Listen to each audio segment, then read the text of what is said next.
curso de electricidad y electrónica automotriz, el diagnóstico automotriz directamente para reconocer el funcionamiento de los sistemas de inyección electrónica.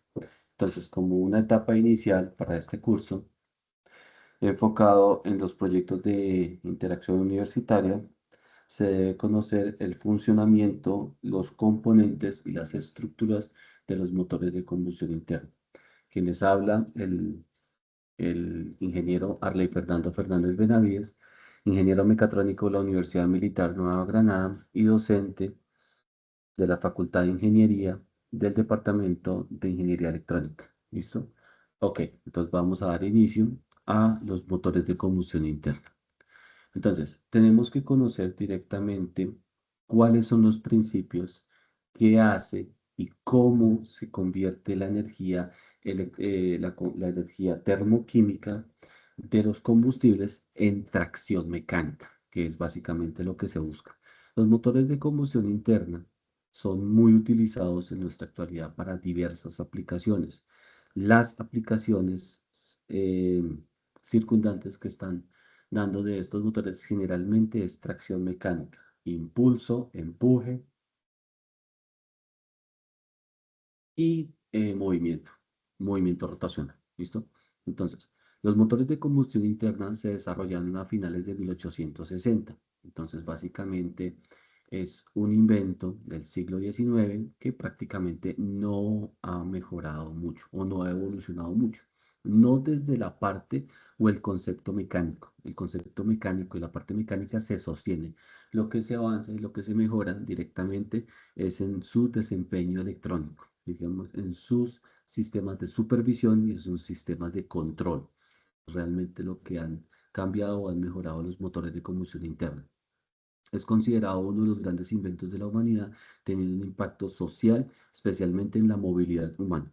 Entonces, contrarrestamos directamente los métodos de transporte y los métodos de movimiento de humano y movimientos de carga que generalmente lo realizaban los caballos. Los caballos en carretas, los caballos en astillas, los caballos en angarillas, los caballos en enjalmas, pues básicamente desplazaban la carga, desplazaban las personas, desplazaban los componentes o desplazaban los enseres directamente de vital utilidad para el ser humano.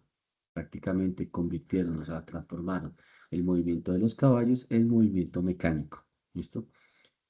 Generalmente la geometría de los pistones del cilindro es la primera geometría usada del motor de combustión interna. El concepto básico y general es un pistón en un cilindro que transporta o que transfiere la energía mecánica de la energía termodinámica de expansión en explosión por medio de una viga de soporte transversal denominada biela a un elemento que transforma el movimiento reciprocante, oscilante, en movimiento rotacional, denominado cigüeñal.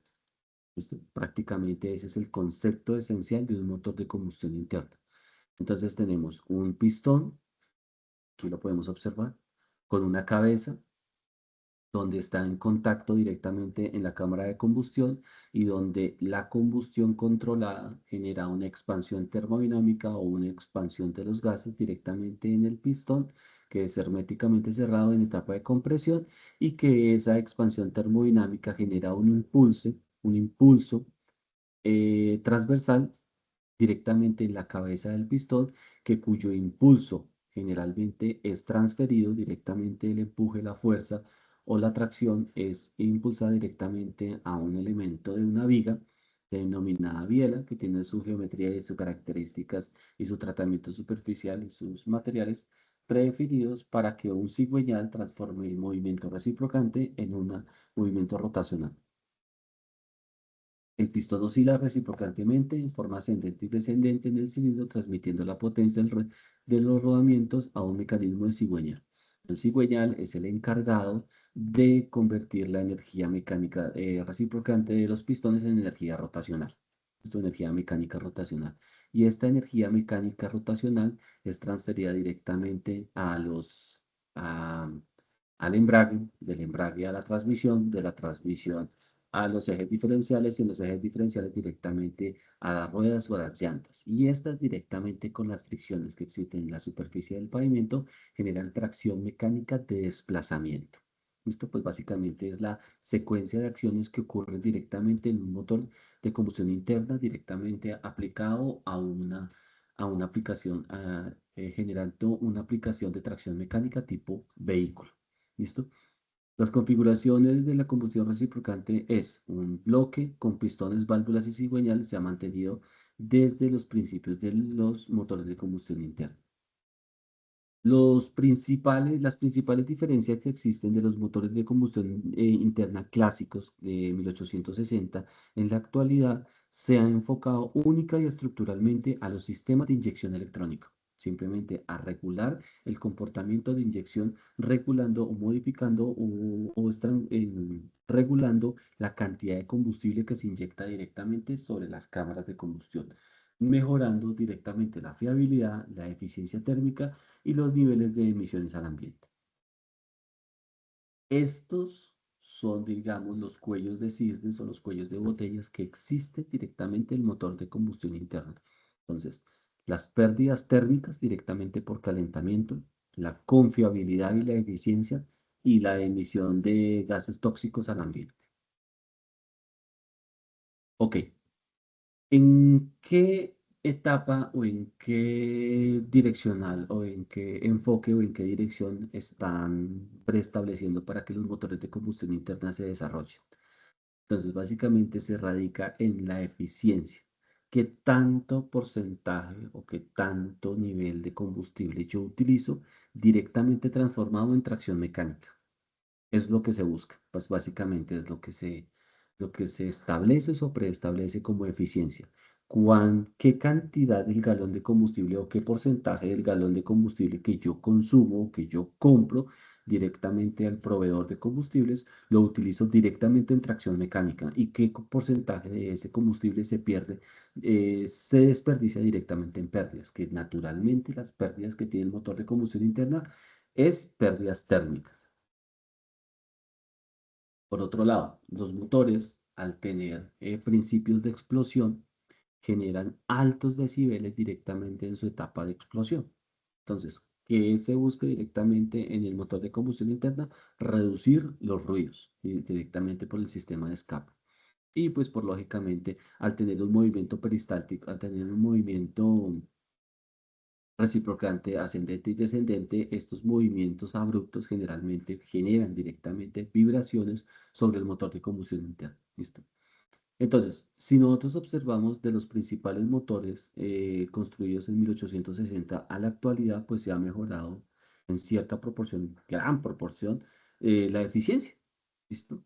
Entonces hablábamos que los principales motores con la tecnología que tenían en la época y con los primeros diseños tenían una eficiencia entre el 10 y el 20%.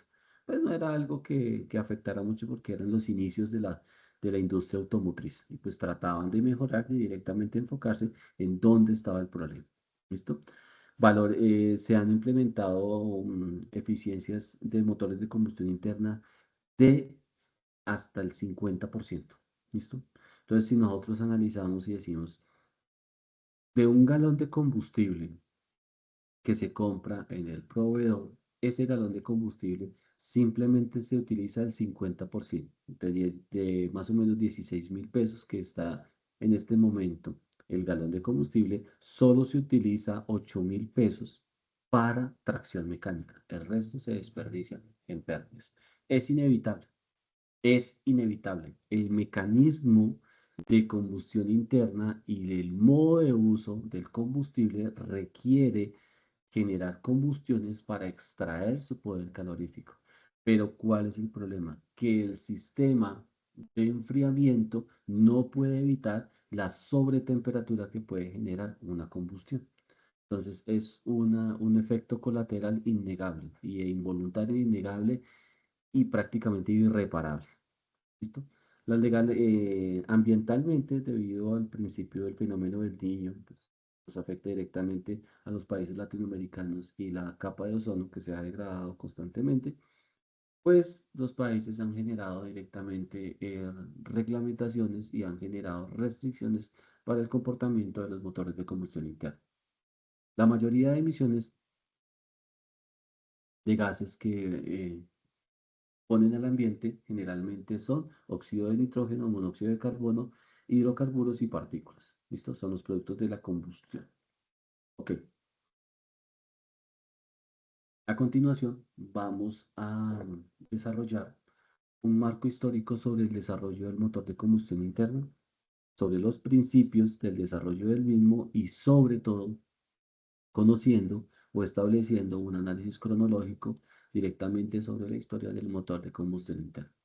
Entonces, los principales desarrolladores del motor de combustión interna, antes de que se desarrollara directamente como un elemento o como un mecanismo de extracción de energía directamente de los combustibles, se generó por la revolución industrial, básicamente en la máquina de vapor, que simplemente por un movimiento reciprocante, un movimiento alternante de un mecanismo biela-manivela, se genera una tracción mecánica directamente sobre una rueda y esta energía prácticamente se extrae del almacenamiento de energía interna del carbón vegetal o mineral, si es el caso.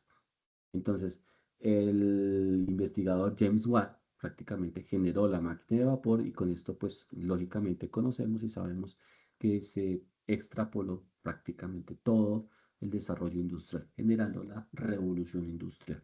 Entonces requerían máquinas más pequeñas, menos ruidosas, más eficientes y con menos utilización e implementación de combustibles que generaran directamente tracción mecánica. ¿Para qué? Para desplazarse, para comprimir, para romper, para mover, para generar todas las actividades que antiguamente el ser humano requería hacerlas manualmente, pues con palancas, con engranajes, con levas, con tornillos, con tuercas, con tornillos de potencia, en fin, ¿listo? Todo lo que requería hacer el ser humano lo podía hacer de forma manual, pero pues básicamente las máquinas llegaron no para reemplazarlo, sino para ayudar. Entonces, el primer investigador en el desarrollo del motor de combustión interna en 1858 fue el señor James Lange. Es un ingeniero de Bélgica. Desarrolló un motor desde el principio de los motores de dos tiempos, desarrollando un motor de 6 caballos de potencia a una eficiencia del 5%. ¿Listo? Entonces, básicamente vemos que los motores de dos tiempos, contrario a lo que pasa a los de cuatro tiempos, solo tiene dos carreras, una admisión, una premezcla y una de escape. Admisión, escape, admisión, escape. Estos motores son muy utilizados en la actualidad en aplicaciones agrícolas, generalmente. Motosierras, guadañas, podadoras, algunos elementos de bajo consumo y algunas motocicletas bastante ineficientes y bastante ruidosas, que realmente son bastante y hasta bastante costosas, que en este momento las utilizan, que son las famosas motocicletas de dos tiempos. Por otro lado, en 1872, ya a finales del siglo XIX, el señor George Brighton usó dos cilindros reciprocantes en un cilindro de compresión, generando una expansión termodinámica basado en una sobrepresión y en la sobrepresión una combustión directa, una sobrepresión generando una sobretemperatura y esa sobretemperatura llevando el combustible a los puntos de explosión y generando tracción mecánica. Prácticamente este mecanismo son usados hoy del ingeniero Brighton en lo que son turbinas de reacción. Listo, por otro lado, y el padre de la industria automotriz y el padre de todo lo que conocemos hoy con las definiciones de autos es Nicolás Otto, que desarrolló el famoso ciclo de Otto, que es el ciclo que prácticamente está desarrollado para motores de combustión interna de cuatro tiempos. El ingeniero Otto es un ingeniero alemán, fue prácticamente el que patentó y el que desarrolló la industria automotriz como la conocemos, dio los inicios y prácticamente estableció lo que conocemos hoy en día como un motor de combustión interna. ¿Listo? Nicolás Otto es un ingeniero alemán, desarrolló el primer motor de cuatro tiempos, básicamente una estructura de un motor de cuatro tiempos, admisión, compresión, explosión y escape, con un radio de compresión. La relación de compresión es básicamente el volumen que puede comprimir directamente en su etapa de compresión, desde 2.5 a 2 caballos generando 2 caballos de vapor a una velocidad de 160 RPM. Entonces, uno en sistemas mecánicos siempre tiene que establecer es la potencia mecánica. La potencia mecánica en sistemas rotacionales es directamente proporcional al torque al torque y a la velocidad rotacional. ¿Listo? Entonces, siempre se establece y se correlaciona una potencia con una velocidad. ¿Por qué? Porque la velocidad la velocidad de rotación es directamente proporcional a las cargas mecánicas que ubican o que empotran en el eje de rotación. ¿Listo? Entonces siempre se preestablece o siempre se direcciona o se enfoca o se nombra una potencia mecánica con una velocidad rotacional. ¿Listo? Esto pues lógicamente desarrolló una eficiencia del 14%.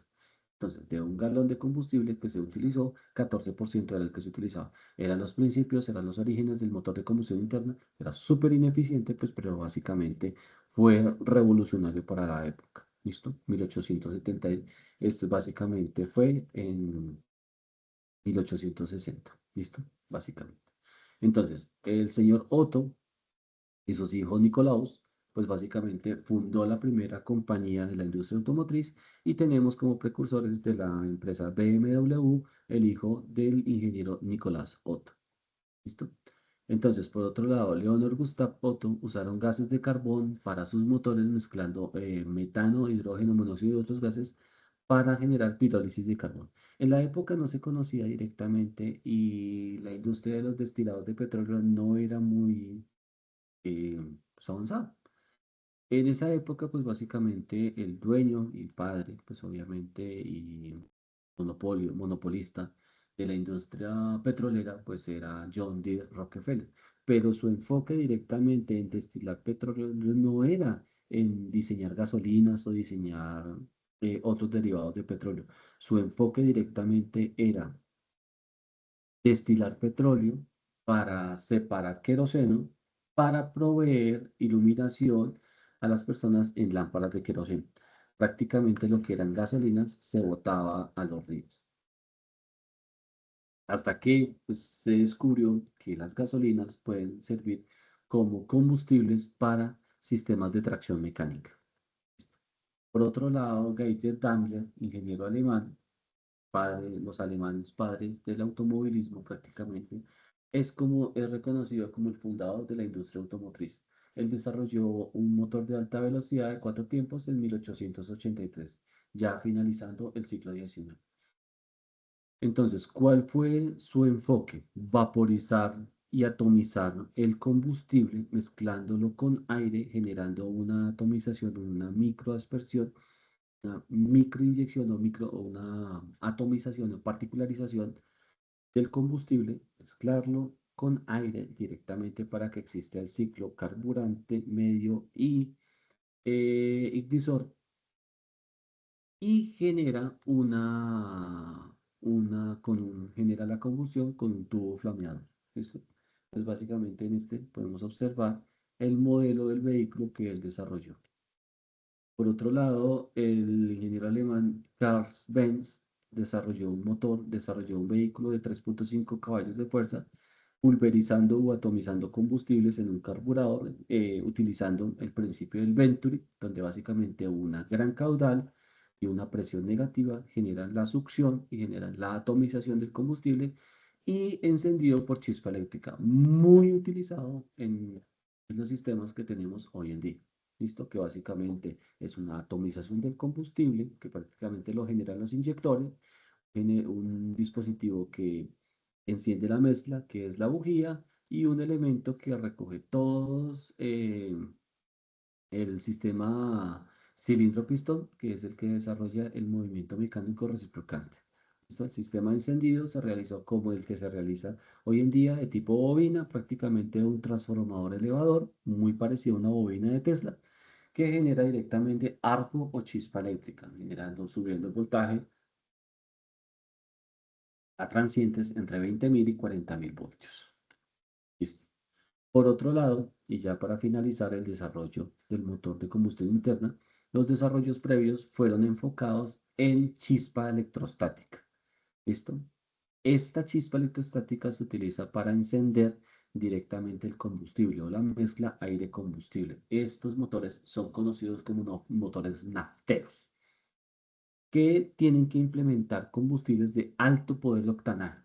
Si el combustible no tiene alto poder de octanaje, el vehículo no, o el motor de combustión interna no va a funcionar. Entonces, ¿cuáles son los combustibles destilados de petróleo directamente a la torre de destilación que tienen alto poder de octanaje? Las gasolinas. ¿Listo? Las gasolinas premium, las gasolinas corrientes, que antiguamente eran reconocidas o eran nombradas como gasolina roja o gasolina blanca. ¿Qué pasa? Las gasolinas tienen alto nivel de vaporización, tienen alto nivel de generar nube y vapor.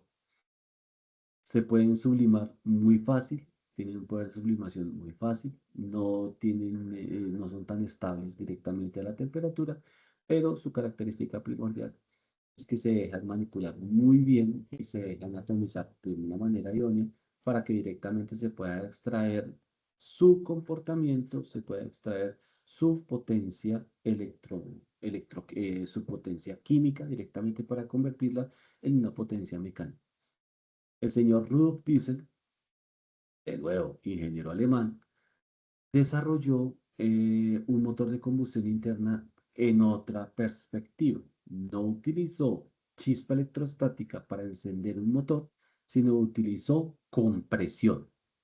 Entonces, él observó que un gas, cuando se sube a altas presiones o se sube la presión de un gas, él se calienta.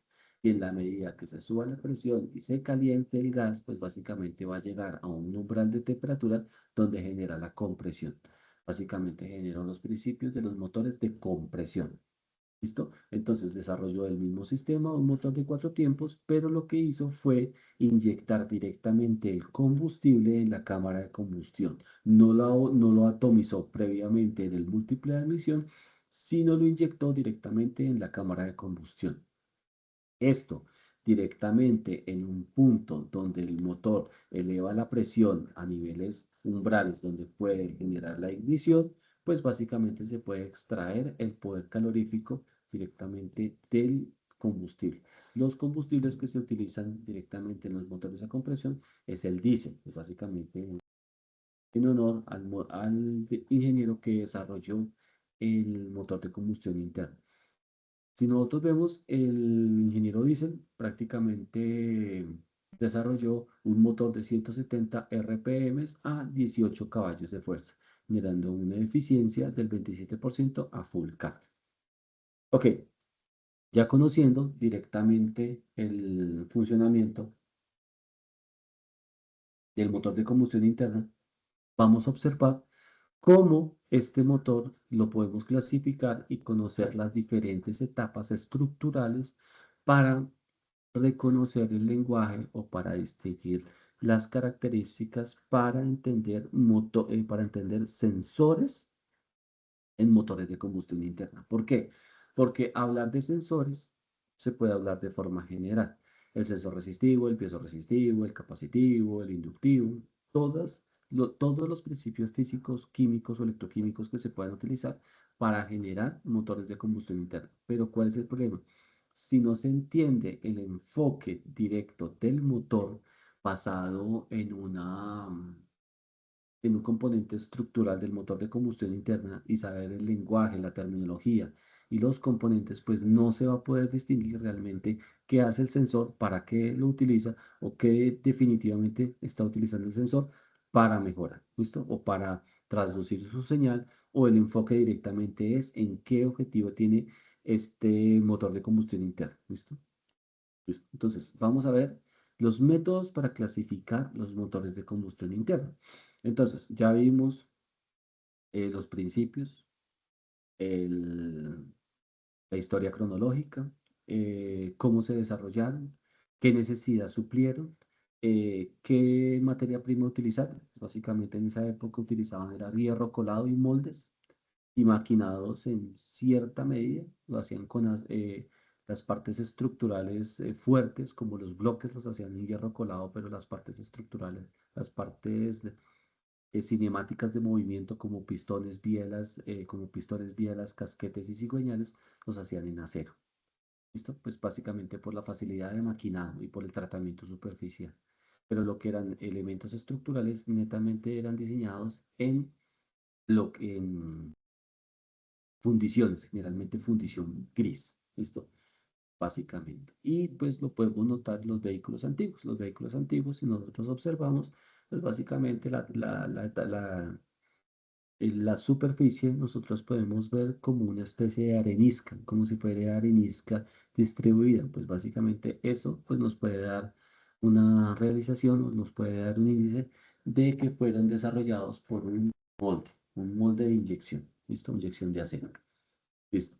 Entonces, para clasificar los motores tenemos diversos enfoques basados en su estructura y basados en su comportamiento, ¿listo? En su dinámica, o en su dinámica o en su estructura. La idea es entender estos tipos de clasificaciones para que nosotros podamos comprender el funcionamiento del motor de combustión interna como tal, ¿listo? Entonces, primero que todo, ¿qué tipo de combustible utiliza? Tenemos dos opciones: o utiliza nafta, gasolinas, o utiliza diésel. Entonces, bajo las dos premisas o bajo las dos perspectivas, tenemos presente que existen dos tipos de motores. Uno es el motor de chispa, o el motor naftero, que básicamente utiliza bujías, utiliza bobinas y utiliza encendido de la mezcla aire-combustible por medio de una chispa electrostática.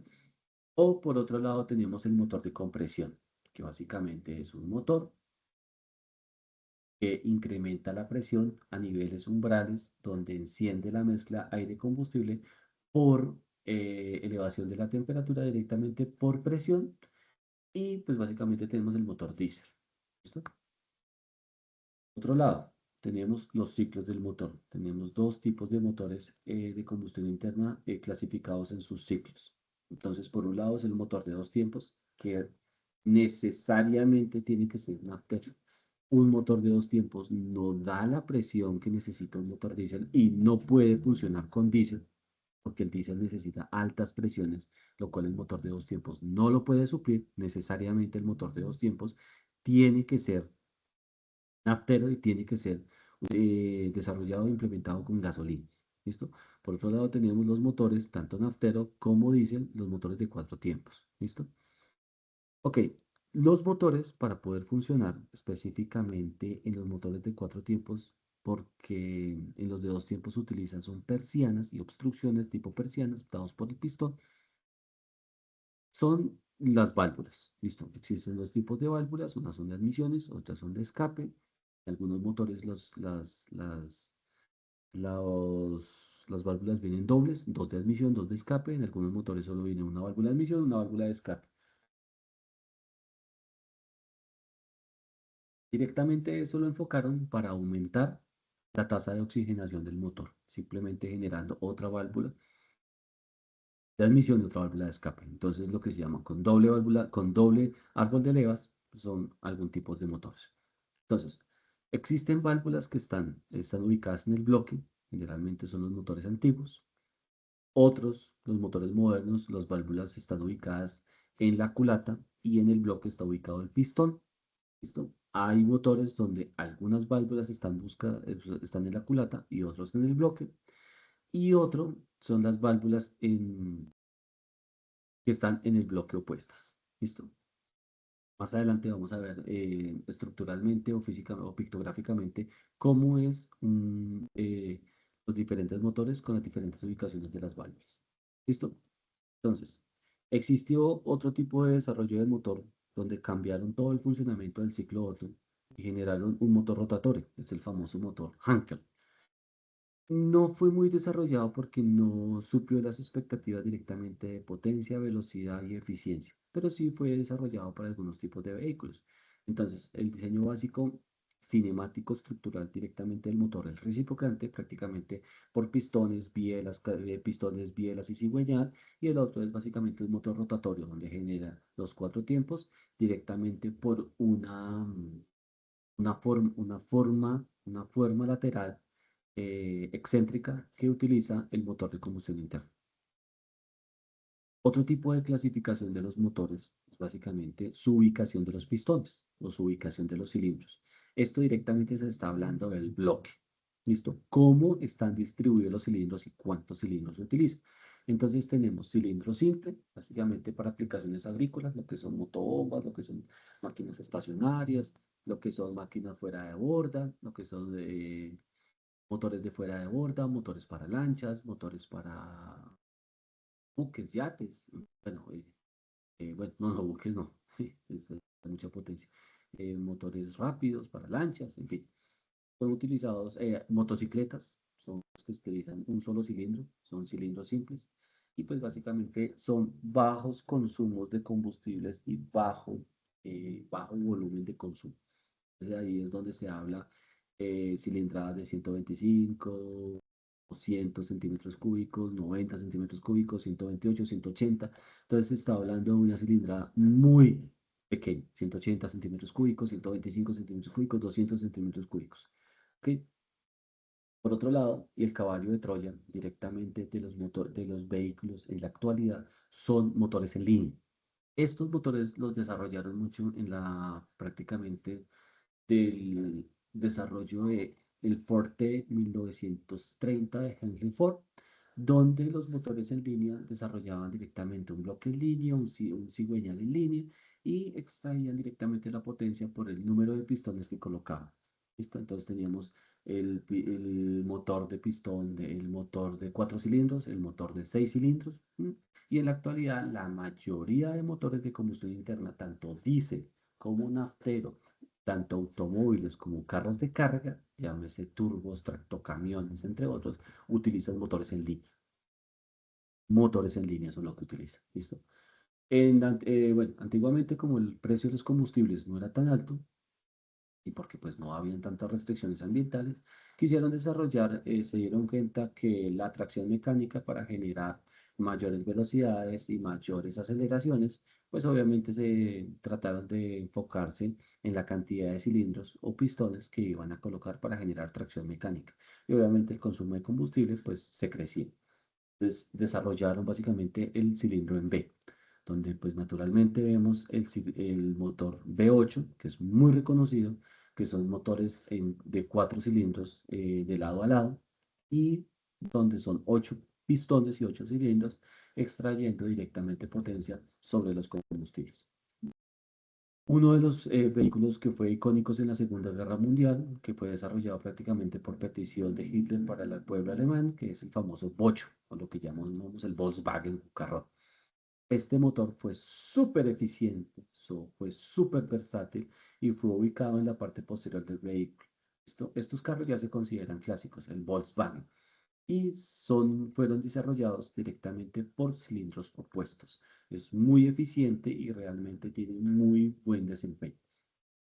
Por otro lado, se generaron cilindros en W. Prácticamente era dos laterales y uno central, donde generaron una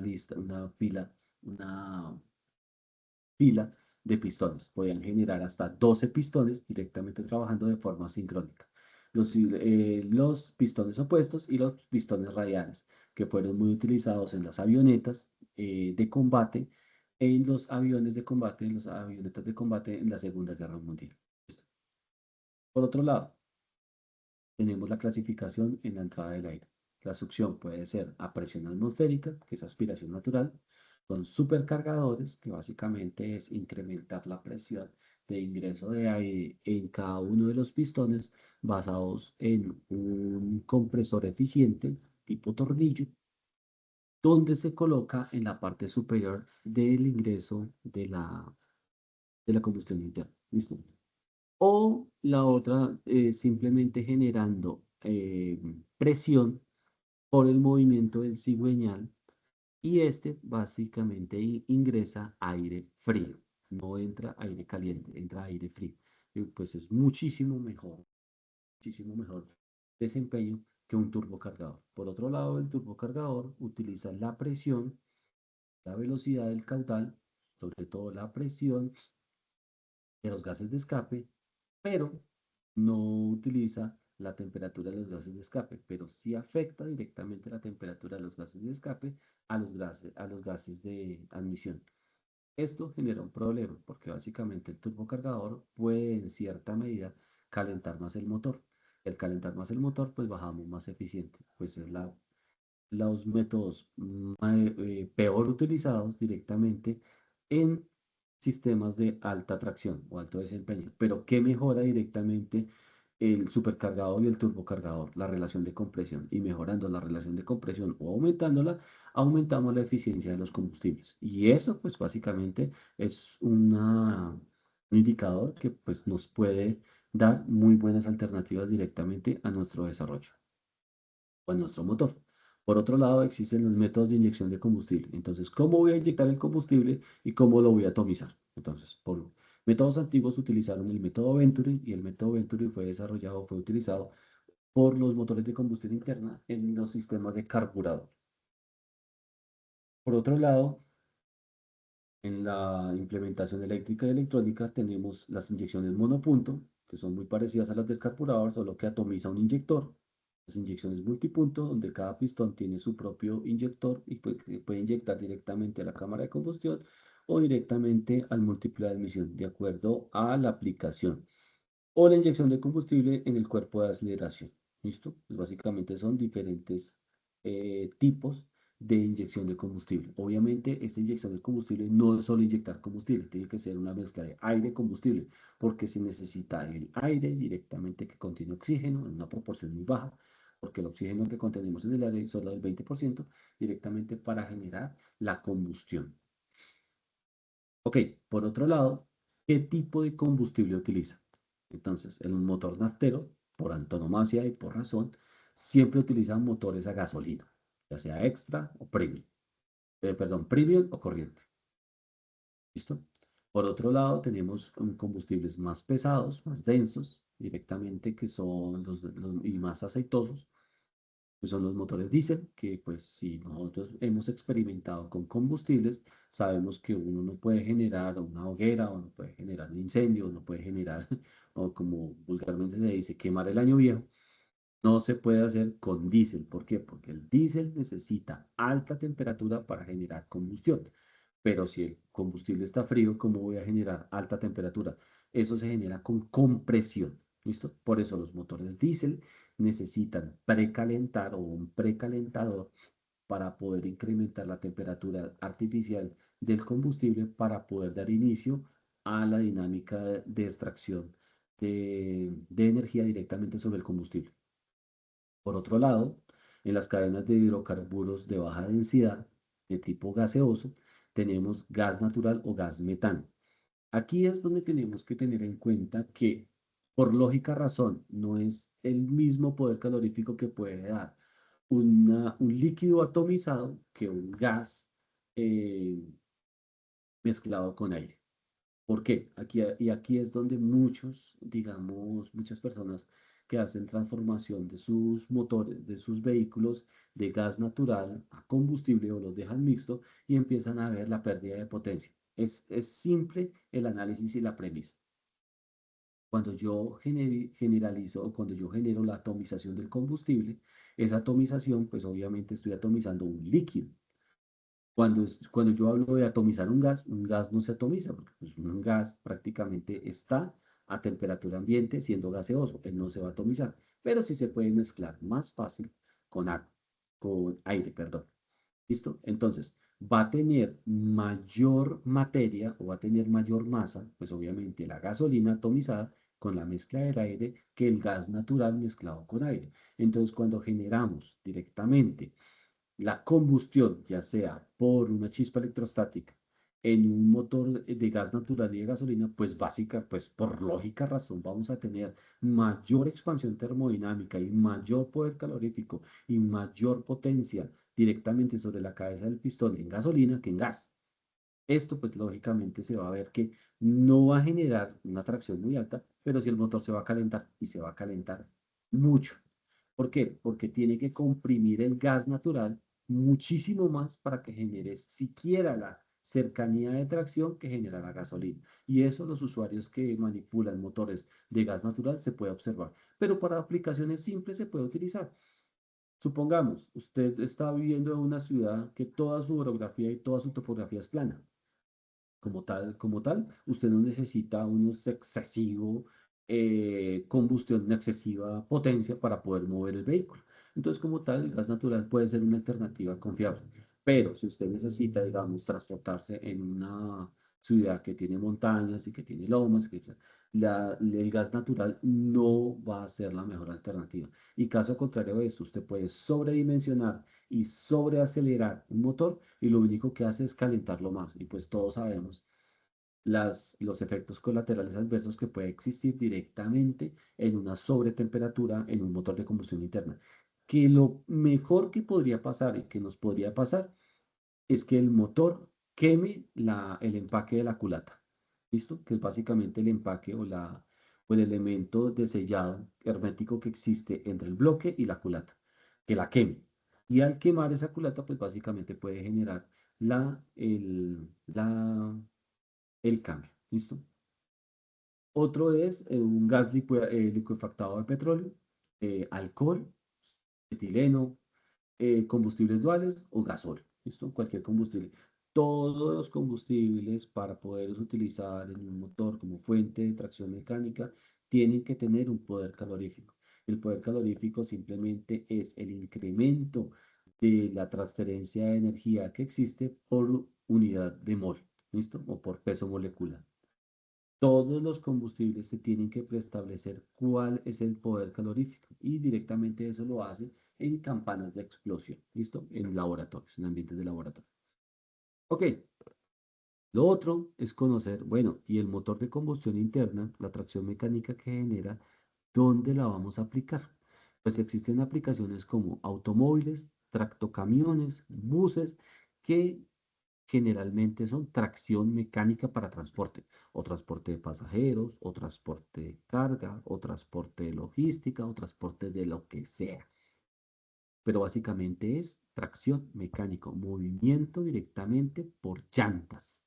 ¿Listo? Eso es lo que se genera los tractocamiones y la tracción mecánica. El otro elemento es las locomotoras, directamente para la industria ferroviaria. Las otras aplicaciones son estacionarias.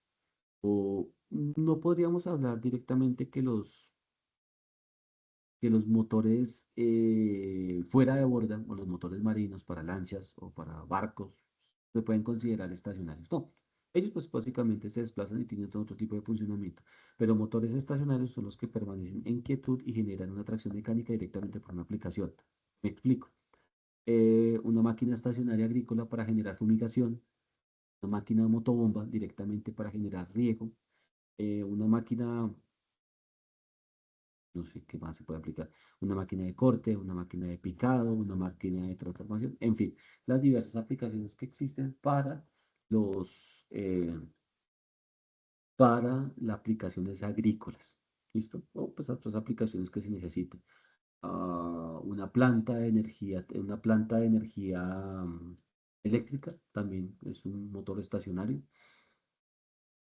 Sí, pues, listo. Motores fuera de borda, prácticamente motores marinos, donde son lanchas, buques, barcos, transatlánticos, pues, y todas las aplicaciones que existen. De por sí, uno de los mayores motores de combustión interna diésel que se han fabricado en la actualidad, que tiene dimensiones gigantescas, son para buques de transporte de contenedores. Por otro lado, las aeronaves se alimentan directamente, aeronaves de bajo peso o de baja tracción o de baja carga. ¿Por qué? Porque utilizan hélice y motores de combustión interna para transportar, porque la mayoría de motores de la industria aeronáutica son motores a reacción, que generan mayor impulso. O motores de portables pequeños para aplicaciones agrícolas, guarañas, motosierras, elementos de poda, no sé qué más, algunos otros elementos. ¿Listo? Y por último, el tipo, los motores directamente para extraer poder calorífico sobre el combustible tienen que generar una combustión. Si generan una combustión, genera una transferencia de calor directamente de forma omnidireccional al ambiente. Y el ambiente no es al ambiente, directamente a la parte estructural del motor. El motor siempre se va a calentar, por defecto se va a calentar. Pero ¿qué buscamos nosotros? Que no se caliente tanto a niveles que no se pueden controlar. La parte estructural del motor, sea en fundición blanca, sea en fundición gris, sea en acero, manipula materiales que se expanden termodinámicamente, pero que si ese motor llega a límites incontrolables de temperatura, pues puede generar un problema de llegar al punto de fusión, de prácticamente una parte del motor se une, se fusiona y pues prácticamente llega el concepto de que el motor se fundió. Y fundirse el motor es quedar totalmente unido, pegado o totalmente adherido dos superficies que de por sí se necesita que tengan movimiento. Llámese un pistón y una camisa, un cilindro, llámese un árbol de levas y una superficie, llámese una leva y un empuje de leva, llámese cualquier elemento. ¿Listo?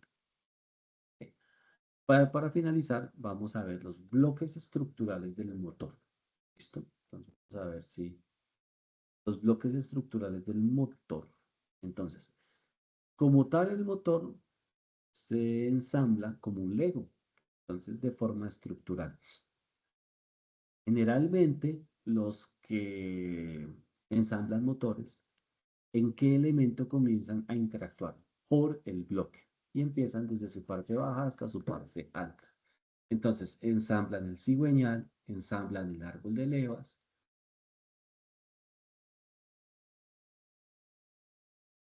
ensamblan las válvulas, las válvulas, resortes, empujes, seguidores, las levas, los árboles de levas, los elementos de árbol de levas, entre otros. Pero siempre la parte estructural es de abajo hacia arriba. El cárter, donde se almacena el aceite, donde está prácticamente el reservorio de aceite, el bloque, donde están ubicados los pistones, las camisas y los cilindros, la culata, donde están ubicados los árboles de levas y las árboles de levas, los seguidores, los resortes y las válvulas y el tapón de válvulas directamente que tapa todos los elementos que están directamente acá. Entonces todo esto se hace de forma estructural. Y todo esto se busca es que tenga esta parte funcional. Entonces tenemos los árboles de levas, que básicamente son los que toman la decisión en la apertura y cierre de las levas, los seguidores de los árboles de levas, los resortes directamente que hacen retorno por muelle, la apertura de las levas, las válvulas directamente de admisión, donde se deja ingresar mezcla de aire y combustible, o la válvula de escape, donde permite la salida de los gases de escape.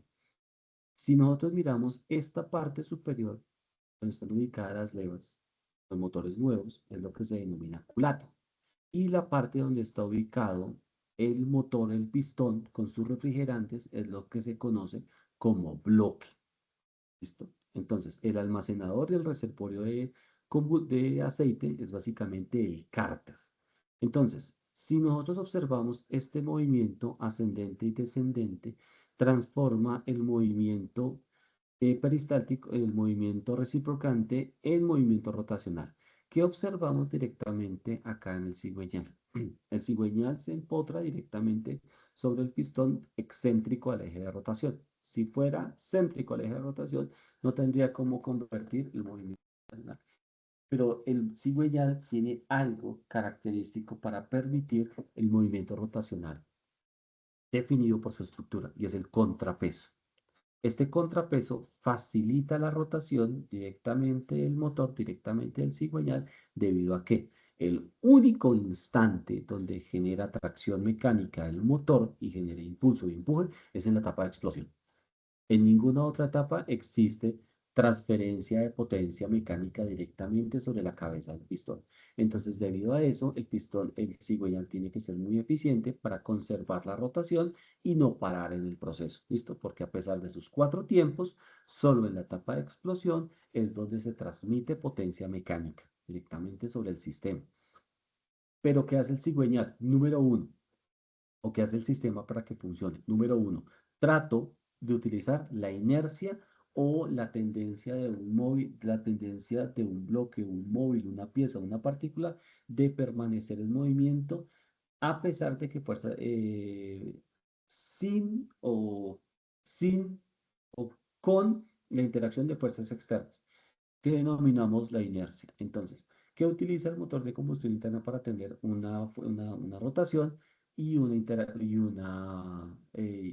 inercia o una tendencia a tener rotación en sus ejes directamente? La velocidad relenti, prácticamente que son 1200, 1500 RPM, y la secuencia de giro del motor. ¿Listo? Eso es básicamente lo que se busca. Que el motor llegue a relenti, que tenga la mínima rotación para funcionar. ¿Por qué? Porque por debajo de esa velocidad el motor se desincroniza. ¿Listo? No tiene cómo tener la inercia de rotación directa para poder generar la rotación. ¿Listo? Bueno, muchachos, entonces hasta el momento ya vimos los principios, la historia, la clasificación y los componentes estructurales del motor. Ya esto nos da el concepto y la contextualización para poder conocer otras características del motor de combustión interna y poder finalmente entender cómo los sensores automotrices pueden regular cierto comportamiento sobre los motores de combustión interna. ¿Listo? Por este lado es el primero de los videos de la capacitación de motores de combustión interna y seguiremos en los siguientes videos tratando de dilucidar otras características y otros conceptos y otras funcionalidades directamente sobre el motor. Muchas gracias.